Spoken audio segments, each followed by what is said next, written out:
ইরানকে যুদ্ধে পরাজিত করার পর হরমুজ প্রণালীকে মার্কিন ভূখণ্ড হিসেবে ঘোষণা করবেন এমনই বিস্ফোরক দাবি করেছেন যুক্তরাষ্ট্রের প্রেসিডেন্ট ডোনাল্ড ট্রাম্প। আর এই বক্তব্য ঘিরেই নতুন করে উত্তপ্ত হয়ে উঠেছে ওয়াশিংটন তেহরান দ্বন্দ্ব।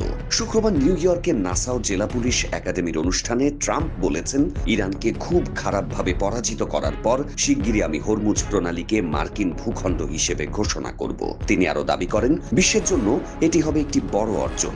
একই সঙ্গে ইরানের বন্দরগুলোর ওপর যুক্তরাষ্ট্রের অবরোধ অব্যাহত থাকবে বলেও জানিয়েছেন ট্রাম্প। তার ভাষ্যমতে এই অবরোধ ইস্পাতের দেয়ালের মতো শক্ত থাকবে। ইরানের পরমাণু কর্মসূচিকে কেন্দ্র করে চলতি বছরের ফেব্রুয়ারিতে শুরু হয় যুক্তরাষ্ট্র ইরান সংঘাত। দেশের বর্তমান ব্যাংকিং পরিস্থিতি নিয়ে দুশ্চিন্তায় আছেন? প্রতিটি বিনিয়োগ এখানে পরিকল্পিত, বাস্তব এবং নিরাপদ। কল করুন বা হোয়াটসঅ্যাপ করুন স্ক্রিনে দেয়া নম্বরে। যুদ্ধের শুরুতেই হরমুজ প্রণালী দিয়ে জাহাজ চলাচলে বিধিনিষেধ দেয় তেহরান। পাল্টা ইরানের বন্দরগুলোতে অবরোধ আরোপ করে যুক্তরাষ্ট্র।